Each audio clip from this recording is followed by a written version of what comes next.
de la fregada. Si en la emergencia epidemiológica... Creo que eso no me va a caber en la cartera. Pues uno te hizo ganar, pues tú vas a jalar con uno, pues viejo, ¿no? Todo por el cochino dinero. ¿Por qué le tiene tanta admiración a un dictador?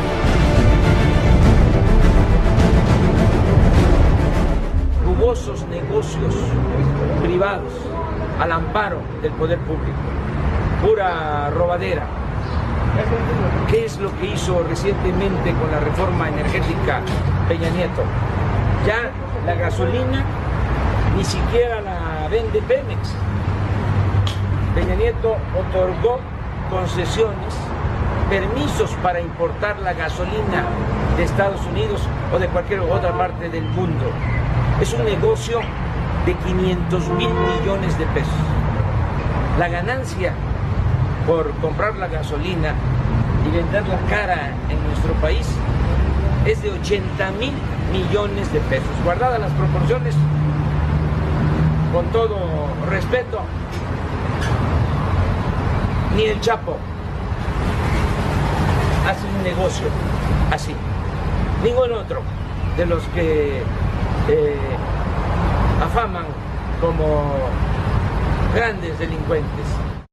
Hago el compromiso responsable que pronto, muy pronto, cuando terminemos la refinería que vamos a construir en México y se rehabiliten 6 refinerías, va a bajar el precio de la gasolina y de todos los combustibles. Hay aumentos porque ha crecido el margen de utilidad de las empresas de distribución de combustibles. Yo hago un llamado a los concesionarios, a los distribuidores, para que actúen con responsabilidad, que no se abuse. El comparativo a la fecha, esta semana del 6 al 12, tenemos lo siguiente. Para el precio regular de gasolina, este fue el promedio que se manejó en esta semana de los precios que manejan en su comercialización las diferentes marcas que están en el país. La más cara se reporta en Shell y la más económica que reportan es Petro-7, y Pemex, que es la comercializadora más grande, está en un promedio intermedio. Los precios de gasolina premium igual, Shell 21.61, Walmart 21.24, Oxxo Gas 21.20, Full Gas 21.20, G500 21.06, ExxonMobil 21.03, Total 21.02, Repsol 20.99, BP 20.97, Hidrocina 20.96, Chevron 20.94, Pemex un promedio de 20.81, La Gas 20.73, Costco 20.71, Rendichicas 20.68, Lodemo 20.64, Winstar 20.63, Orsan 20.62, Gulf 20.54, Arco 20.41 y Petro-7 20.35. El siguiente es el diésel. En diésel tenemos menos comercializadores, sin embargo, Walmart está igual, es el más alto, 21.75, Shell 21.68, Oxxo Gas 21.56, Hidrocina 21.46, Total 21.44, G500 21.43, Full Gas 21.38, Repsol 21.35, Pemex 21.28, BP 21.26, ExxonMobil 21.21, Lodemo 21.15, Petro-7 21.15, Orsan 21.13, La Gas 21.12, Gulf 21.12, Chevron 20.82, Arco 20.74 y Rendichicas 21.54. Que el consumidor sepa dónde está más barata la gasolina. Hay una aplicación que se puede usar con este propósito y que nos ayuden a comprar en donde está más barata. Todos los lunes en la mañana, aquí, vamos a dedicar un minuto para poner en pantalla cuáles fueron las estaciones en donde se vendió más caro.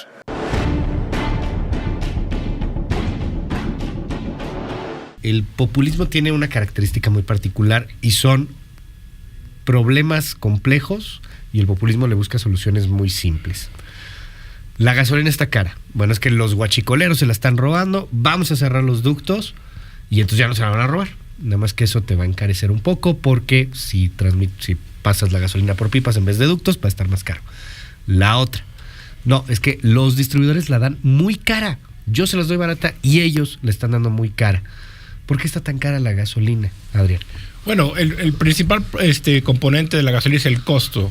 Y obviamente hay que agregar que el precio del crudo ha subido en los últimos meses, lo cual hace que la gasolina sube, sobre todo por el hecho de que México importa muchísima de esta gasolina. Ese ha sido el principal componente del cambio hacia a la alza de los precios. Pero también el gran problema de México es la logística, la distribución. La gasolina es cara porque cuesta traerla. Cuesta subirla a un barco, cuesta descargarla, cuesta distribuirla a todas las partes del país. Lo que nosotros los mexicanos tenemos que aprender a que la gasolina tiene que costar lo que cuesta llevarla, más un margen que justifique llevar esta gasolina, lo que crea que debe haber distintos costos dependiendo del lugar, el punto geográfico donde se lleva esta gasolina. Hay lugares donde la infraestructura no existe, por lo cual debe ser más cara. Pero a un comentario que, por ejemplo, no todo es el precio. Nosotros nos enfocamos mucho en el precio, pero también es el servicio. Uh-huh. Supongamos que una empresa que vende caro te vende litros de a litro y te vende gasolina de mejor calidad. Eso a lo mejor justifica, a lo mejor en el número de kilómetros que tú puedes recorrer con el tanque lleno, llevarla esa gasolina. O el servicio a lo mejor es mejor. Entonces yo creo que el mercado tiene los mismos consumidores, podemos decidir dónde comprar. Exacto. Independientemente de sea caro o no. Y si alguien es muy caro, entonces el mismo mercado lo va a sacar de la jugada y lo va a obligar a bajar el precio. Que se supone que es lo que tiene que regularlo, el libre mercado. Es que no sé por qué México, bueno, sí sabemos por qué, es una cuestión hasta histórica, porque no te sorprendería saber que una pluma es más barata en un lugar y más cara en otro lugar, ¿no? O sea, vamos a pensar una papelería, una pluma que en un lugar cuesta 5 pesos y en otro cuesta 7 pesos. ¿Por qué en otra sale 7 pesos? No está ganando más, a lo mejor no tiene una competencia directa, a lo mejor es una papelería ahí pequeña de una colonia y le ganas un poquito más y la gente lo acepta o no porque les conviene. Pero con la gasolina es un tema ideológico, es un tema inclusive hasta político. Este mensaje del presidente podría, tú que conoces muy bien la industria, afectar futuras inversiones, porque hay quien ya empieza a hablar de una tentación de control de precios. Hay una tentación de control de precios implícita en el cual, o sea, la conferencia ayer tiene, no sé cuál haya sido el motivo real, pero realmente lo que hacen es exhibir a Shell de cierta manera por tener precios altos, pero el análisis es un poco sesgado en el aspecto de que no hubo un componente geográfico que mencioné, y sobre todo algo curioso fue de que las gasolineras que vendían más barato son las que están más cerca de los puntos de importación. Entonces eso habla mal en realidad de Pemex, en el hecho de que no puede competir con los que están cerca de los puntos de importación. Pero hay un análisis interesante. Supongamos que hayan hecho el análisis y Pemex no haya quedado como las más altas. No hubiera habido conferencia de prensa. No, pues no. Entonces, en este punto de vista, yo creo que el Estado debe ser neutro, la Secretaría de Energía debe ser neutra y simplemente asegurarse que no haya colusión en cuanto a los precios. La COFECE debe estar, si hay una sospecha, debe intervenir. Pero el hecho de que haya un favoritismo implícito en Pemex contra otras gasolineras es preocupante, sobre todo para la inversión extranjera, porque Obviamente Shell opera a sus márgenes con los que ellos que consideran necesarios, pero también lo que va a hacer, una de las cosas que a lo mejor la gente no conoce, es que Shell le compra ahorita todo a Pemex. Pero ¿cuál va a ser el incentivo de Shell ahora? Ya acaban de anunciar que ellos van a empezar a invertir a traer su propia gasolina. Claro. Entonces, ¿qué va a pasar? Shell posiblemente con su dominio logístico va a empezar a vender mucho más barato, y te apuesto que no va a haber conferencia de prensa anunciando cuando Shell está por debajo de Pemex. No, o cuando esté, pues también van a estar un tanto molestos, ¿no? Quizá de pronto por las reacciones que pueda llegar a tener. Hay ahí un tema que también está preocupando mucho a la industria. Hablábamos de Moody's, cómo la calificadora está advirtiendo en estos momentos un riesgo en donde dicen, a lo mejor te salvas en 2020, pero espérate a 2021, porque pues no vemos claro. El gobierno mexicano define invertir 100,000 millones de pesos del Fondo de Estabilización. No sé qué tan conveniente sea que se saque ese dinero para metérselo a Pemex, pero se insiste con todo y que, decía el IMCO, por ejemplo, hay 2% de probabilidades de éxito, se insiste en construir una refinería. Populismo, soluciones simples a problemas complejos. Como la gasolina está cara, es porque no tenemos refinería, creamos una refinería y entonces, ¡pum!, la gasolina va a estar más barata. ¿Por qué no va a pasar esto, Adrián? Bueno, obviamente ya vimos que las gasolineras más baratas son las que importan, las que están cerca del punto de importación. Sí. Entonces eso ya de plano establece la base que es muy difícil competir. Pero a mí lo que me preocupa, y te comentaba hace rato, es que sí se está construyendo una refinería que tiene que ser rentable, porque es lo que añadir el valor a Pemex, que lo que Pemex más necesita es recursos. Se está sacrificando el costo de oportunidad en invertir en exploración y producción para invertir en esta refinería, pero al mismo tiempo tienes un discurso de que tienes que mantener los precios bajos, lo cual, y los márgenes bajos. Entonces tú estás haciendo una inversión enorme, a las cuales tú mismo te estás limitando cuánto dinero puedes ganar, porque tienes que mantener el precio bajo. Entonces, digamos que tú mismo te estás disparando en el pie, porque hace que los márgenes que vaya a tener esa refinería van a estar limitados ya por esta conciencia de mantener la gasolina por debajo del costo en muchos lugares, sobre todo en los lugares lejanos fuera de la logística.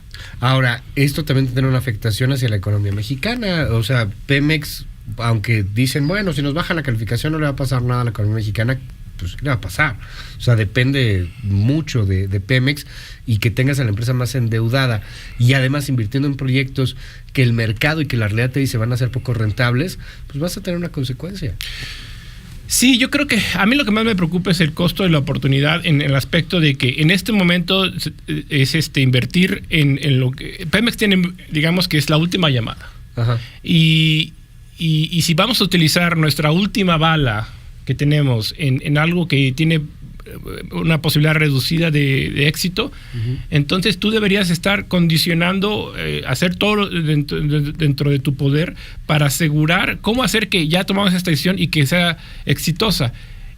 La conferencia de ayer no ayuda, porque ya estás cargando la opinión pública en cuestión de los precios de la gasolina, pero también lo más importante es que una vez que se acabe, el resultado de esta inversión no prospere o tiene grandes posibilidades de no prosperar, ¿qué va a pasar con la deuda soberana? ¿Qué va a pasar con todas las consecuencias que tiene por ende? Sobre todo que le están metiendo muchísimo dinero, no de Pemex, sino del gobierno, a tratar de rescatar en una estrategia que todavía a muchos nos deja muchas preguntas. Dime algo, Adrián, esta insistencia en el transporte a través de pipas, pues está generando un sobrecosto, y además escuchábamos, por ejemplo, ahí a Xóchitl Gálvez, pero no es nada más Hidalgo, porque ella hablaba de Hidalgo, que hay desabasto. Hay muchas quejas en el Estado de México de que hay desabasto, particularmente en las zonas de Toluca. Hay quejas en Guadalajara de que la cosa no se ha normalizado del todo. En Guanajuato no se ha normalizado del todo. Todo esto sigue generando una pérdida. O sea, tú no puedes hacer un plan de negocios poniendo tu gasolinería y esperando ganar cierta cantidad porque igual no te llega la gasolina, igual pues se te cierran 2 o 3 días de ganancias, y ahí supongo que lo tienes que estar calculando también en el precio de venta final. Sí, definitivamente. Es muy difícil, por ejemplo, aún las personas que importan por tren, aprender de la logística del tren es muy difícil. Pero tenemos una frase que nosotros utilizamos siempre, que es que no hay combustible más caro que el que no se tiene. Okay. Entonces, las pérdidas que implican las gasolineras cerradas son mucho mayores a vender caro o cualquier otra alternativa. Entonces, sí, obviamente pasamos de un sistema bastante delicado de distribución única a base de ductos sin resiliencia a uno que es reactivo. Las pipas hay muchas posibilidades, muchos factores que pueden afectar la distribución, y además que es más caro. Entonces, obviamente, todo eso tiene consecuencias. Y es lo que menciona Moody's, es cómo vas a generar valor, cómo vas a ganar dinero si todavía tu proceso de distribución y acceso a los mercados es limitado y bastante caro con estándares internacionales. Sí, si lo comparas, pues no, nada que ver.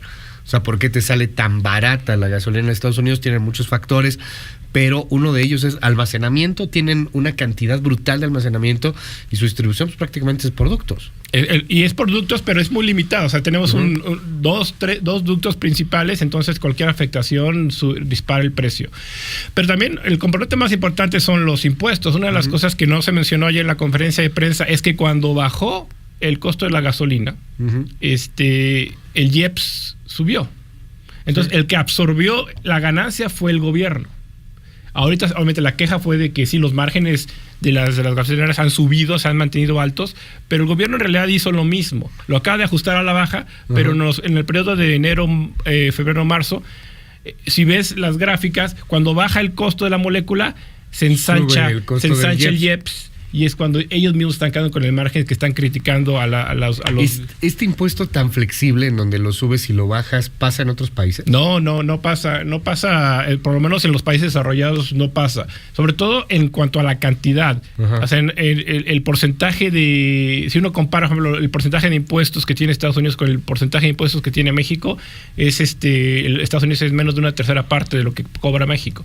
Okay. Y eso es curiosamente, obviamente tiene muchas razones históricas del IEPS, sobre todo para tapar el hueco que dejó la ganancia petrolera, pero en cierta manera es curioso porque tú estás castigando cara de cierta manera, cubres tu boquete fiscal, pero al mismo tiempo encareces el producto que vende Pemex. Es la última oportunidad, dices, Adrián, para el gobierno de la Cuarta, para el gobierno de López Obrador, de afrontar una realidad. Ahí están ya los indicadores de Moody's, vendrán en poco los indicadores de las otras calificadoras. Seguramente van a bajar la calificación a finales de este año de algunas de todas las calificadoras que hay, y es la última oportunidad para afrontarlo. ¿Qué pasa si no la afronta? Pues viene la realidad, la consecuencia de qué le va a pasar al Fondo Soberano, y a todos se nos va a encarecer los préstamos, hasta el gobierno, cualquier actividad, ya sea si quiere construir el Tren Maya o si quiere conseguir construir cualquier otra cosa, se va a encarecer. Hay un aspecto importante que quiero mencionar rápidamente sobre la refinería.